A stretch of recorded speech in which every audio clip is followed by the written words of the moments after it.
Hello students, welcome to Abhipedia powered by Abhimanyu IAS. Myself Rohit Midda. Students, आज की class में हम discuss करेंगे the miscellaneous GK of fourth week of October 2020. अक्टूबर 2020 के current affairs के अंदर मिसलेनियस जीके का आज का हमारा क्लास रहेगा that is for the fourth week that is 25th of October to 31st of October 2020. 25 अक्टूबर से लेके 31 अक्टूबर 2020 के करंट अफेयर्स मिसलेनियस जीके को आज की क्लास के अंदर हम डिस्कस करने वाले हैं. तो टॉपिक कौन से रहते हैं मिसलेनियस जीके के अंदर जिसको हम रखते हैं that is person in news, that is appointments, obituaries, important days, books and authors, reports, submits, उसके अलावा स्टेट्स की जो न्यूज़ आती है या फिर अवार्ड्स एंड स्पोर्ट्स, इन सबको हम रखते हैं मिसलेनियस जीके की कैटेगरी में. तो आइए डिस्कस करते हैं 25th ऑफ अक्टूबर से लेकर 31st ऑफ अक्टूबर 2020 तक का मिसलेनियस जीके. सबसे पहले डेज की बात करेंगे तो डेज में सबसे पहले हमारे पास आता है 27th ऑफ अक्टूबर को world day for the audio visual heritage. World day for the audio visual heritage. देखिए जो भी ऑडियो फाइल्स होती हैं उनके लिए बेसिकली एक दिन हम ऑर्गेनाइज करते हैं 27th ऑफ अक्टूबर को. 27 अक्टूबर को हर साल इस दिन को ऑर्गेनाइज किया जाता है. 27th ऑफ अक्टूबर को जो भी ऑडियो विजुअल फाइल्स होती हैं यूनेस्को बेसिकली इसको ऑर्गेनाइज करता है. UNESCO, United Nation Educational Scientific and Cultural Organization. UNESCO की बात करूं तो 1945 में बना था यूनेस्को. इसका हेडक्वार्टर है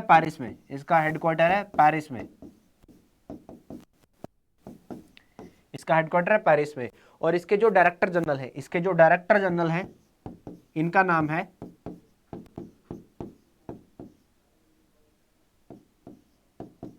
ऑड्रे अजोले.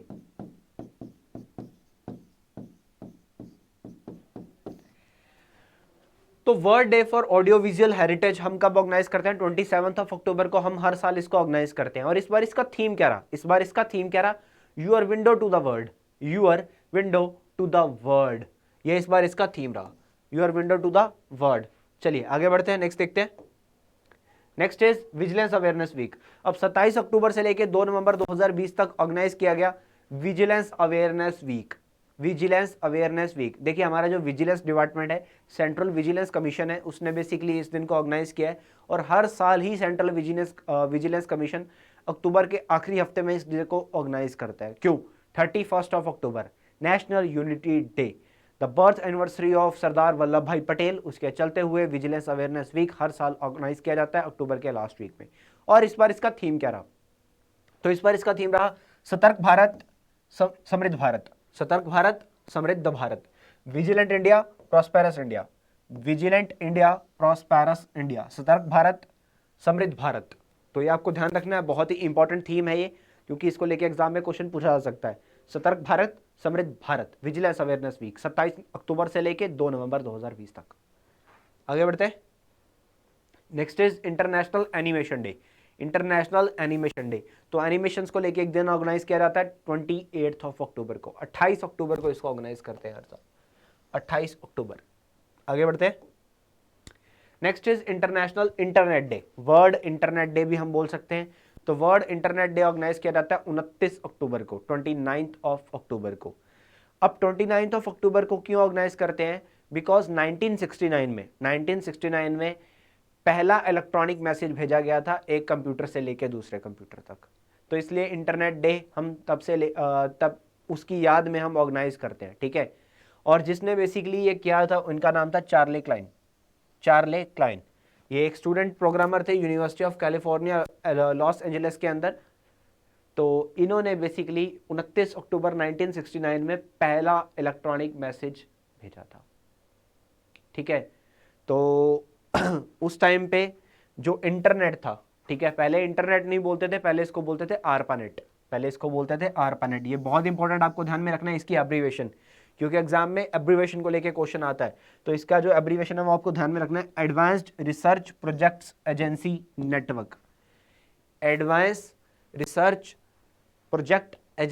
नेटवर्क. एप्रोनेट. तो ये आपको ध्यान में रखना है, दैट इज वेरी इंपॉर्टेंट. तो पहला जो इलेक्ट्रॉनिक मैसेज भेजा गया था जिसको हम आज ईमेल बोलते हैं, तो ये भेजा गया था 1969 में, दैट इज एक कंप्यूटर से लेकर दूसरे कंप्यूटर तक, and that is by the Charley Kline. तो international internet day 29 of October 29 of October को हम ऑर्गेनाइज करते हैं हर साल। Next is world psoriasis psoriasis day. Basically ये सोरियासिस क्या होता है, ये एक डिसीज होता है, skin disorder, this is a skin disorder. तो इसके लिए अवेयरनेस बढ़ाने के लिए 29 अक्टूबर को ही हम हर साल एक डे ऑर्गेनाइज करते हैं, और इस बार इसका थीम क्या रहा, इन्फॉर्म्ड। दिस इज क्या, ये एक स्किन डिसऑर्डर होता है, स्किन डिसऑर्डर।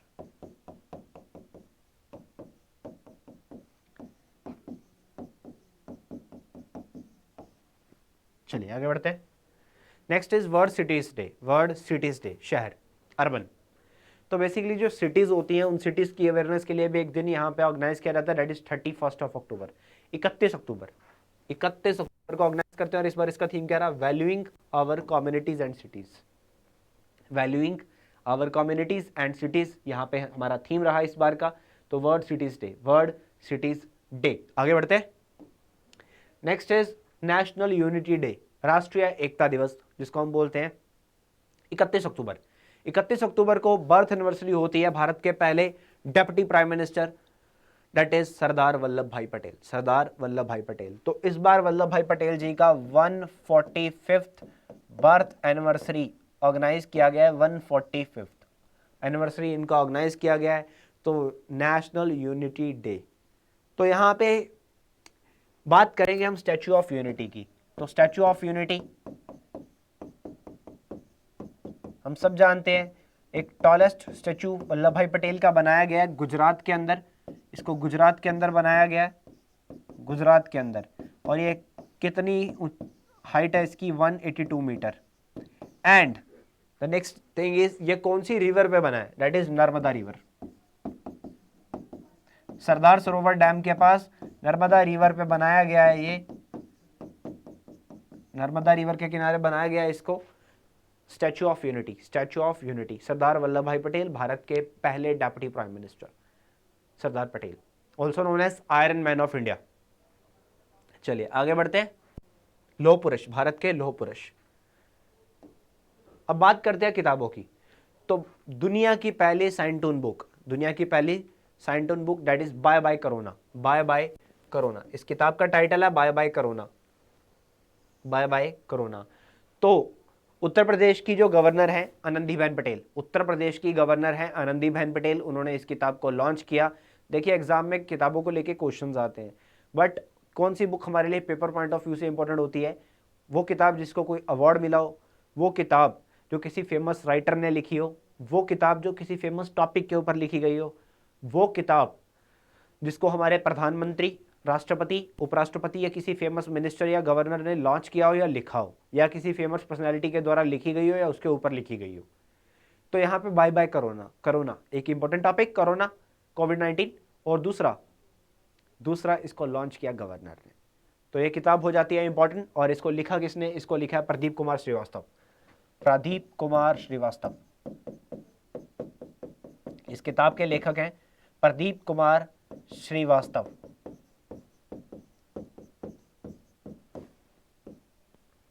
तो प्रदीप कुमार श्रीवास्तव जी ने बेसिकली ये किताब लिखी है, that is bye bye corona, bye bye corona. Next एक और किताब हमारे पास आती है, night of the restless spirits, night of the restless spirits.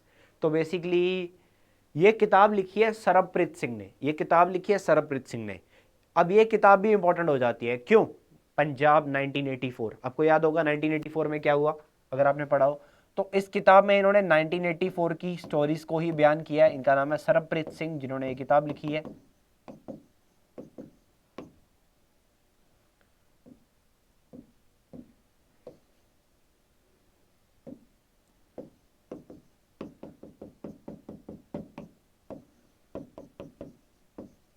इनका नाम है सरबप्रीत सिंह। तो सरबप्रीत सिंह इस किताब के लेखक है। पंजाब 1984 की स्टोरीज के ऊपर ये किताब लिखी गई है, night of the restless spirits. आगे बढ़ते हैं, दोनों किताबें बहुत इंपॉर्टेंट है। अब आती है एक रिपोर्ट। तो नीति आयोग ने यहाँ पे एक रिपोर्ट पब्लिश किया है, that is electricity assess in India and benchmarking distribution utilities report, कि भारत में इलेक्ट्रिसिटी सप्लाई कहाँ पहुंची है, कितने घरों के पास मीटर्स हैं, इलेक्ट्रिक मीटर्स हैं, कहाँ पर इलेक्ट्रिसिटी पहुंच चुकी है शहरों में और गाँव में। तो उसकी एक रिपोर्ट यहाँ पे पब्लिश की गई है, that is electricity assessee in India and benchmarking distribution utilities report. इस रिपोर्ट को नीति आयोग ने ministry of power, Rockefeller foundation and smart power India के साथ मिलकर पब्लिश किया है। बेसिकली बेसिकली स्कीम के अंदर प्रधानमंत्री शहर बिजली हर घर योजना और दीनदयाल उपाध्याय ग्राम ज्योति योजना, सरकार की दो स्कीम्स हैं, इनके वर्क्स को हाईलाइट किया गया, इनके वर्क्स को हाईलाइट किया गया सरकार के द्वारा। अब क्या क्या हो चुका है, तो सबसे पहले बात करते हैं नीति आयोग की इस रिपोर्ट का कहना है, ठीक है, कि 92% लोगों का ये कहना है। बेसिकली नीति आयोग ने एक सर्वे करवाया है, ये सर्वे करके एक रिपोर्ट पब्लिश की गई है। तो जितने लोगों से सर्वे किया गया उतने लोगों के अकॉर्डिंगली ही ये रिपोर्ट है, सारे लोगों से नहीं पूछा गया, पूरे भारत से नहीं पूछा गया, कुछ लोगों का सर्वे है ये। तो 92% लोगों का ये कहना है कि उनके जहाँ वो रहते हैं उसके 50 मीटर के दायरे में इलेक्ट्रिसिटी इंफ्रास्ट्रक्चर खड़ा हुआ है, यानी कि कोई स्टेशन है, इलेक्ट्रिसिटी स्टेशन है जहाँ से उसको बिजली सप्लाई आती है। उसके बाद 87%, ठीक है, जितना भी सर्वे हुआ उनमें से 87% का कहना है कि उन्हें इलेक्ट्रिसिटी मिलती है, उन्हें ग्रिड बेस्ड इलेक्ट्रिसिटी प्रोवाइड की जा रही है, ठीक है। और बाकी के 13% लोगों को नॉन ग्रिड सोर्सेज से सर्वे जो इलेक्ट्रिसिटी है वो मिल रही है, या फिर उनको अभी तक इलेक्ट्रिसिटी पहुंची नहीं है, ठीक है। तो ग्रिड से 87% लोगों को इलेक्ट्रिसिटी मिल रही है। उसके बाद लोगों को जो बिजली दिन में कितने घंटे मिलती है, पहले होता था कि बिजली कुछ घंटे के लिए आती थी, कुछ घंटे चली जाती थी। आज एवरेज, इस रिपोर्ट के अकॉर्डिंगली एवरेज लोगों का ये कहना है कि उनके घर पे जो बिजली दिन भर में 17 घंटे आती है, एक दिन में 17 घंटे उनको बिजली मिलती है, 17 घंटे उनको बिजली मिलती है एक दिन के अंदर, ये लोगों का कहना है। अब इसके बाद 85% लोगों का ये कहना है कि उनके पास मीटर इलेक्ट्रिक कनेक्शन है, ठीक है, उनके घर पे मीटर लगा हुआ है, इलेक्ट्रिसिटी मीटर लगा हुआ है। अब उसके बाद क्या ऑब्जर्वेशन किया गया कि भारत के अंदर लगभग 83% घरों में बिजली पहुंच चुकी है, बिजली पहुंच चुकी है।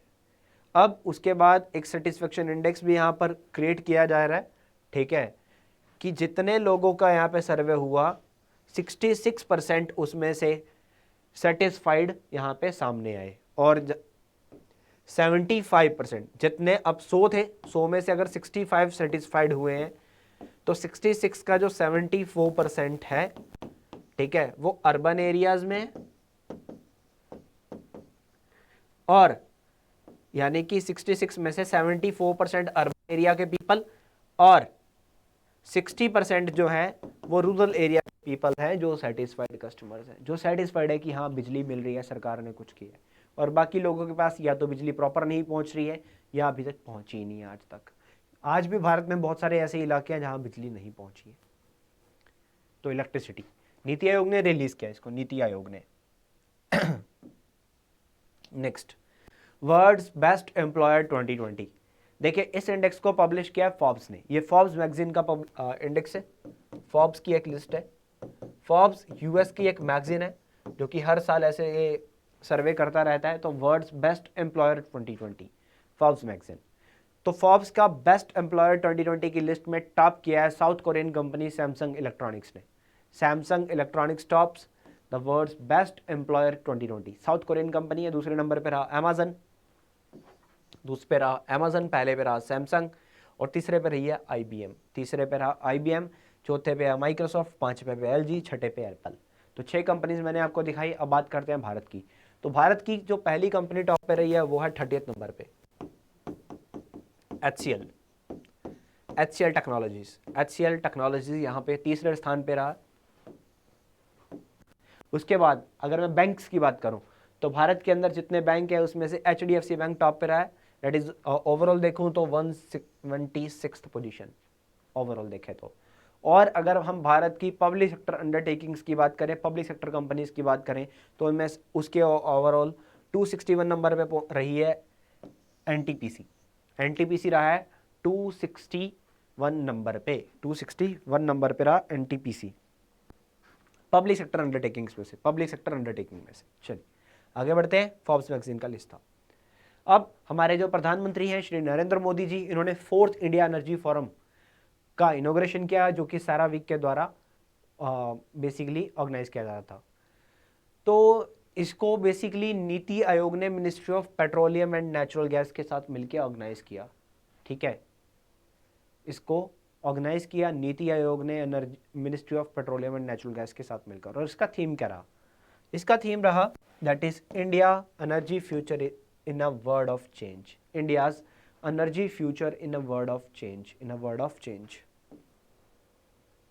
Tamil Nadu government launches young advocates welfare fund. देखिए, तमिलनाडु का जो मुख्यमंत्री है, उन्होंने यहाँ पर एक फंड लॉन्च किया है, that is young advocate welfare fund. Tamil Nadu के मुख्यमंत्री एड्डापड्डी पलानीस्वामी ने बेसिकली इसको लॉन्च किया है। अब एड्डापड्डी पलानीस्वामी का कहना है कि अगर कोई लॉ स्टूडेंट अपना लॉ पास करके अपने कॉलेज से जब निकलता है, तो उसको कोर्ट में काम करने आने तक 3 से 4 साल बड़े आराम से लग जाते हैं, क्योंकि 3 से 4 साल तक वो पहले बार काउंसिल में लाइसेंस बनवाएगा, उसके बाद किसी वकील के पास जाके प्रैक्टिस करेगा, सीखेगा। ठीक है, उसके बाद वो जाके कोर्ट में केस लड़ना शुरू करता है, तो इसमें उसको 3 से 4 साल लग जाते हैं। तो वो 3 से 4 साल उसकी इनकम नहीं होती, तो सरकार ने बोला कि हम 2 साल तक उस लॉ पास स्टूडेंट को 3,000 रुपए हर महीने देंगे। ठीक है, वो स्टूडेंट जो तमिलनाडु के अंदर से एडवोकेट बन के निकला, LLB करके निकला, हम उसको 3,000 रुपये महीना देंगे। ये कहना है तमिलनाडु की सरकार का, that is young advocates welfare fund. तो कौन सी सरकार ने लॉन्च किया? तमिलनाडु की सरकार ने लॉन्च किया है। अब पंजाब की बात करते हैं, तो पंजाब में देखिए, एक तरफ सरकार के सेंट्रल गवर्नमेंट ने 3 एग्रीकल्चर बिल्स को पास किया, और उसके बाद से ही पंजाब भर में, हरियाणा में और कई भारत के अन्य राज्यों में किसान स्ट्राइक पे बैठे हुए हैं। तो पंजाब में तो किसानों ने पूरा धरना लगा रखा था। तो अब पंजाब की कुछ जत्थेबंदियां आगे आई, और इन जत्थेबंदियों ने मिलकर क्या किया? एक कैंपेन लॉन्च किया 1 नवंबर से, दैट इज पिंड बचाओ पंजाब बचाओ। पिंड बचाओ पंजाब बचाओ कैंपेन इन्होंने लॉन्च करना है 1 नवंबर से पिंड बचाओ पंजाब बचाओ कैंपेन लॉन्च कर रहे हैं पंजाब के लोग। तो 1 नवंबर से लेके 31 जनवरी तक ये चलेगा। 90 दिनों का कैंपेन है ये आवाम को जगाएंगे कि अपने हकों के लिए, अपने राइट्स के लिए आगे बढ़िए, अपने हक के लिए आगे बढ़िए। सरकार के खिलाफ हो या किसी के भी खिलाफ हो, सिस्टम के खिलाफ हो, आवाज़ उठाइए, ताकि आज आपको अगर आप आज आपने आवाज़ नहीं उठाई तो कल को आप आवाज़ उठाने लायक नहीं रहोगे। तो ये लोगों के लिए अवेयरनेस फैलाएंगे कि किस तरह से कहाँ पे क्या वायलेशन हो रही है, तो ये लोगों को जागरूक करने वाले हैं। पिंड बचाओ पंजाब बचाओ। तो इसमें बेसिकली जो ग्राम सभा होती हैं, ठीक है, हर गांव में एक ग्राम सभा होती है, गांव के सभी लोग मिलकर ग्राम सभा में गांव के सभी लोग ही ग्राम सभा के मेंबर होते हैं। तो ग्राम सभा के बारे में जानकारी देना, लोगों को ऐसे ऑब्जेक्टिव्स के बारे में जानकारी देना, इनका काम है। तो 90 दिन का प्रोग्राम है, 90 दिन का ये प्रोग्राम है। ये शुरू होगा अमृतसर के 4 एरियो से। ठीक है, अमृतसर, गुरदासपुर, पठानकोट, तरन, इन 4 डिस्ट्रिक्ट्स के विलेजेस में सबसे पहले ये सर्वे किया जाएगा। एक डिस्ट्रिक्ट में इन्होंने 4-4 दिन का टाइम किया है, और उसके बाद दूसरे चरण में ये आ जाएगा मालवा रीजन में। मालवा रीजन आई कैन से पंजाब का वो area that is Bathinda side वाला एरिया। ठीक है, दैट इज मालवा रीजन। आगे बढ़ते हैं। Next is Odisha. ओडिशा की सरकार ने 2 नए पोर्टल लॉन्च किए हैं, integrated Odisha state scholarship and Sumangal portal. तो सबसे पहले बात करते हैं किसकी?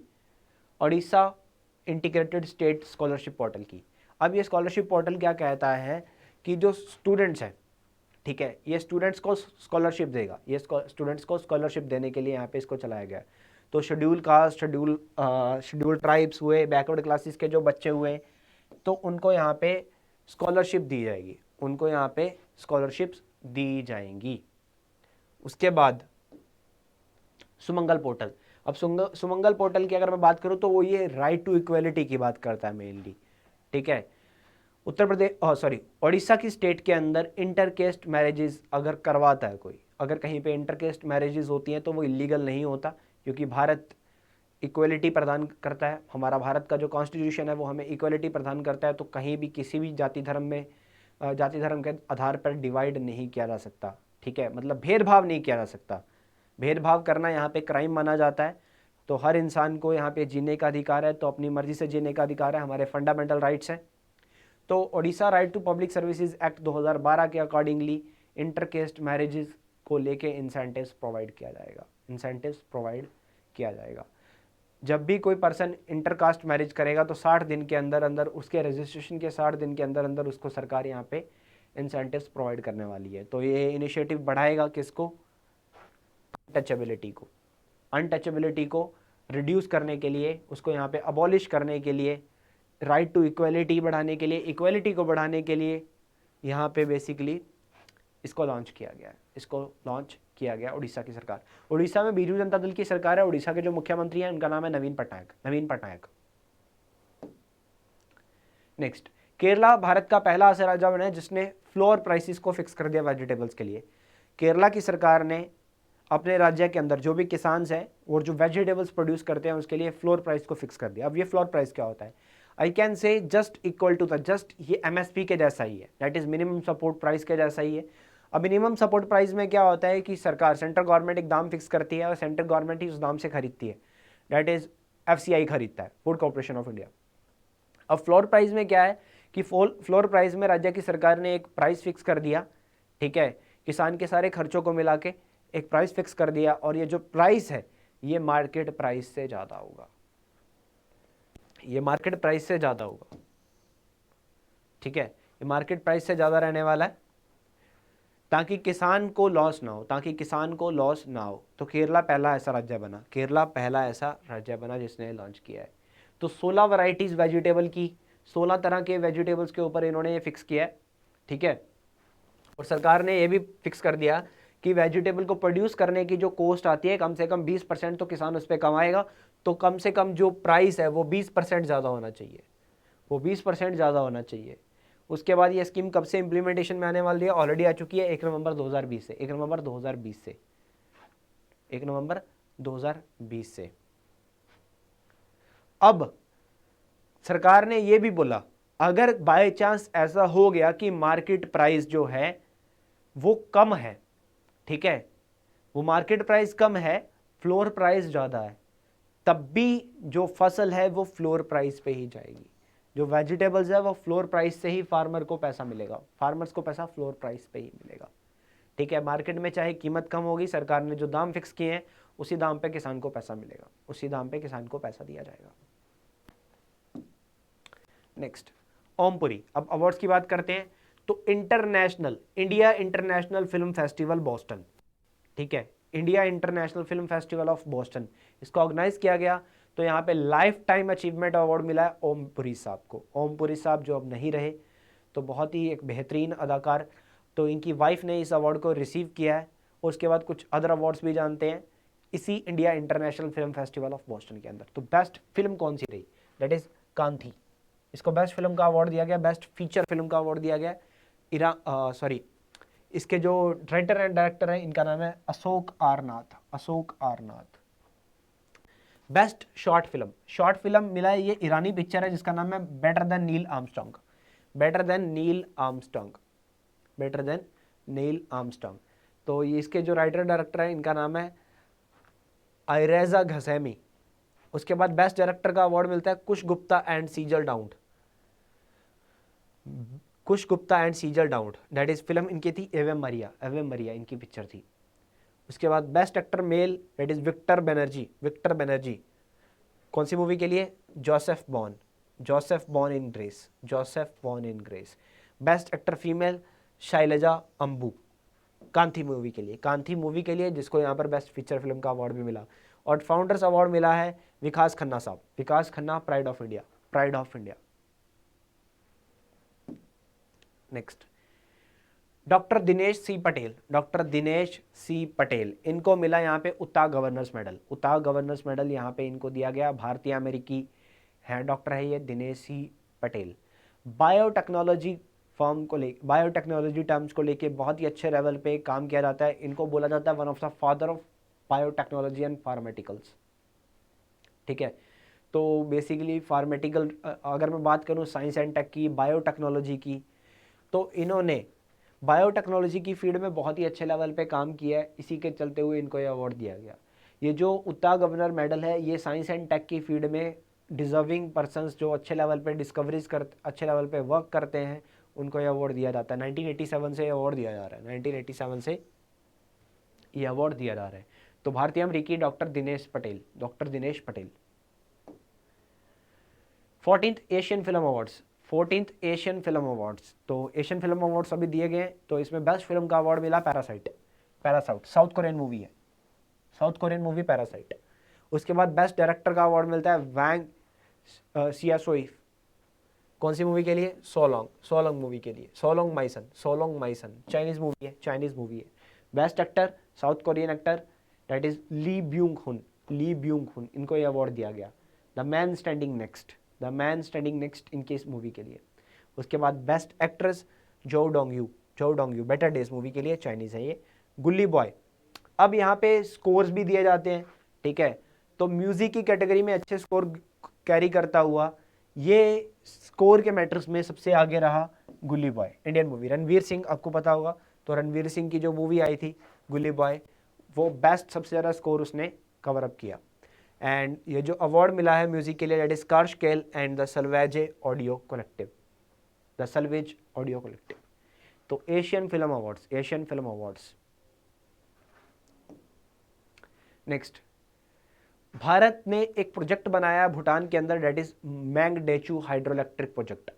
एक हाइड्रो इलेक्ट्रिक प्रोजेक्ट भारत का चल रहा था भूटान के अंदर, तो इसको मिला है UK's engineer body award, UK का इंजीनियर अवार्ड। देखिए यूके की एक बॉडी है जो इंजीनियर्स को लेके काम करते हैं, that is Institute of Civil Engineers. तो इसने एक अवार्ड दिया है, ये एक अवार्ड देती है हर साल, that is Brunel medal, Brunel medal. तो 2020 के लिए ब्रूनल मेडल दिया गया यहाँ पे मंगडेचू हाइड्रो इलेक्ट्रिक प्रोजेक्ट्स को, मंगडेचू हाइड्रो इलेक्ट्रिक प्रोजेक्ट्स को। 720 मेगावाट का ये हाइड्रो इलेक्ट्रिक प्रोजेक्ट यहाँ पे मैंगडेचू रिवर भूटान के अंदर बहती है, इसके अंदर बनाया जा रहा है। 4500 करोड़ रुपए का खर्चा, 4500 करोड़ रुपीस का खर्चा यहाँ पे किया जा रहा है। तो भारत इसके लिए असिस्टेंस प्रोवाइड करवा रहा है, तो भारत की असिस्टेंस से ये हाइड्रो इलेक्ट्रिक प्रोजेक्ट बनाया जा रहा है भूटान के अंदर, भूटान के अंदर 720 मेगावाट।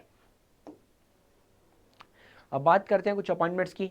तो गिनिया, यहाँ के नए प्रेसिडेंट, बेसिकली ये पहले प्रेसिडेंट थे, यही दोबारा से इलेक्ट हुए हैं, इनका नाम है alpha Conde, alpha Conde, alpha Conde. And अगर मैं बात करूँ गिनिया की, इसकी जो कैपिटल है दैट इज कोनेक्री, एंड जो करेंसी चलती है वो है फ्रैंक, वो है Frank. Next, federation of Indian fantasy sports, federation of Indian fantasy sport 2017 से भारत के अंदर काम कर रही है। फैंटेसी स्पोर्ट्स को रेगुलेट करने वाली एक बॉडी है। तो फैंटेसी स्पोर्ट्स की इस regulatory body that is federation of Indian fantasy sports के नए चेयरमैन नियुक्त हुए हैं बीमल जुल्का, बीमल जुल्का, जो कि पहले सेंट्रल इंफॉर्मेशन कमिश्नर थे, अब यहाँ पे चीफ इंफॉर्मेशन कमिश्नर थे। तो अब इनको बना दिया गया बीमल जुल्का जी को federation of Indian fantasy sports का चेयरमैन। अब ये फैंटेसी स्पोर्ट्स क्या होता है, आपने बेसिकली आजकल क्रिकेट चल रहा है, आईपीएल चल रहा है, तो आपने ड्रीम 11 के बारे में सुना होगा। अब ये ड्रीम 11 क्या है? Fantasy sports, fantasy sports. तो ऑनलाइन चलने वाले ऐसे स्पोर्ट्स को बोलते हैं fantasy sports, fantasy sports. Next देखिए, national company law appellate tribunal, national company law appellate tribunal, national company law appellate tribunal. देखिए एक एनसीएलटी होता है, नेशनल कंपनी लॉ ट्रिब्यूनल होता है, that is for the settlements of the loan settlements. ये loan settlements के लिए काम करते हैं। तो यहाँ पे एक बॉडी काम करती है लोन्स की सेटलमेंट के लिए, दैट इज एनसीएलटी। अब एनसीएलटी में अगर किसी का लोन सेटलमेंट सेटिस्फाइड नहीं होता है, यानी कि कोई पर्सन एनसीएलटी के डिसीजन से सेटिस्फाइड नहीं है या बैंक सेटिस्फाइड नहीं है लोन की सेटलमेंट को लेके, तो वो पर्सन या फिर बैंक भारत के अंदर अगर एनसीएलटी के डिसीजन से सेटिस्फाइड नहीं होते तो वो एक ही जगह पे अप्रोच कर सकता है, that is national company law appellate tribunal, national company law appellate tribunal. तो बैंक की सेटलमेंट के लिए एक अलग से कोर्ट यहाँ पे बनाए जाते हैं। तो एनसीएलटी लोन सेटलमेंट के लिए एनसीएलटी है, एनसीएलटी के डिसीजन से अगर आप कहीं सेटिस्फाइड नहीं होते हो तो आप सुप्रीम कोर्ट या हाई कोर्ट नहीं जा सकते। आपको कहाँ जाना है? आपको यहाँ जाना है, आपको यहाँ जाना है। तो इसके जो हेड होते हैं वो कोई रिटायर्ड या वर्किंग जज को बनाया जाता है, ठीक है, एक जज ही होता है NCLAT का। अगर इसके डिसीजन से आप कहीं सेटिस्फाइड नहीं हो तो आप कहीं भी अप्रोच नहीं कर सकते। तो अब national company law appellate tribunal के जो चेयरपर्सन है इनका नाम है जस्टिस बंसीलाल भट्ट, जस्टिस बंसीलाल भट्ट। तो जस्टिस बंसीलाल भट्ट जी का टेन्योर खत्म हो रहा था, सेंट्रल गवर्नमेंट ने इनको एक्सटेंशन दे दिया है। 31 दिसंबर 2020 तक इनको एक्सटेंशन मिल गया है। 31 दिसंबर 2020 तक यही रहेंगे national company law appellate tribunal के चेयरपर्सन। लुइस एर्स। अब लुइस एर्स की अगर मैं बात करूं तो लुइस एर्स प्रेसिडेंट बने हैं बोलीविया के, बोलीविया देश के नए राष्ट्रपति। तो बोलीविया की राजधानी है that is La Paz and Sucre, दो कैपिटल है यहाँ पे, दो कैपिटल्स है यहाँ पे, और करेंसी चलती है बोलीवियानो, बोलीवियानो। नेक्स्ट बात करते हैं वेवल रामाकलवन, वेवल रामाकलवन ये बने हैं सेशल देश के नए राष्ट्रपति। तो ये भारतीय है, ये भारतीय मूल के हैं क्योंकि इनके जो दादाजी थे, ठीक है, इनके जो ग्रैंडफादर थे वो भारतीय थे, तो इनके ग्रैंडफादर सेशल में जाके बस गए थे काफ़ी टाइम पहले, तो इनका बर्थ तो वहीं पे हुआ सेशल में ही। तो वेवल रामाकलवन, तो ये बने सेशल के नए राष्ट्रपति।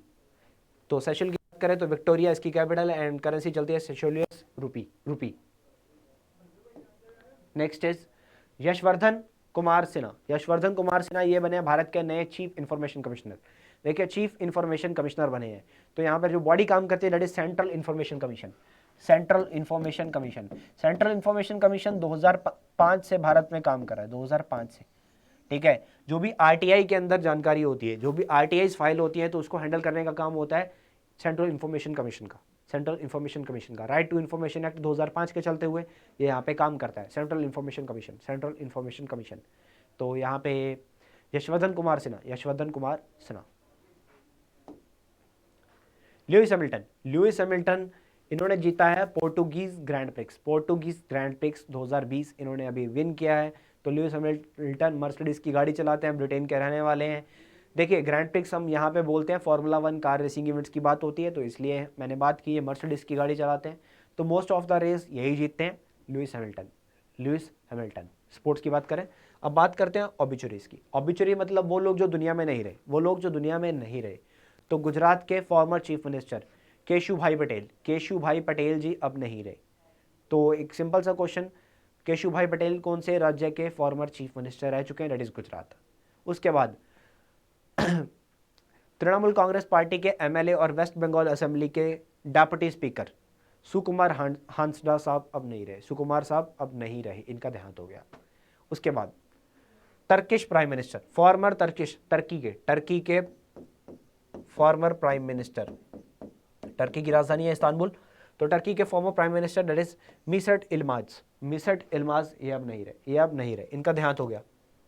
उसके बाद famous Gujarati film musician and singer Mahesh Kanodia ये अब नहीं रहे।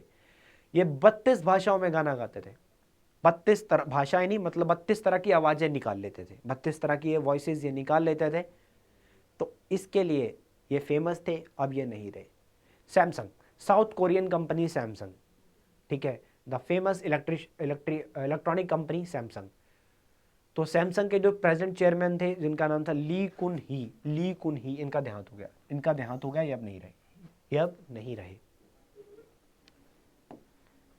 तो ये था the miscellaneous GK of 4th week of October 2020। इसके साथ हमारा अक्टूबर 2020 खत्म हो जाता है। अगली क्लास से हम नवंबर को स्टार्ट करेंगे। तो क्लास के अंदर अगर आपको कुछ समझ में नहीं आया, कोई डाउट है, तो please write in the comment section में आप लिख सकते हो, कुछ भी पूछ सकते हो। इसका जो PDF फाइल है वो इसके साथ अटैच कर दिया जाएगा, PDF भी आपको मिल जाएगा। नीचे डिस्क्रिप्शन में दिए गए लिंक को आपको फॉलो करना है फॉर द PDF। तो it's all for today, thank you so much, have a nice day.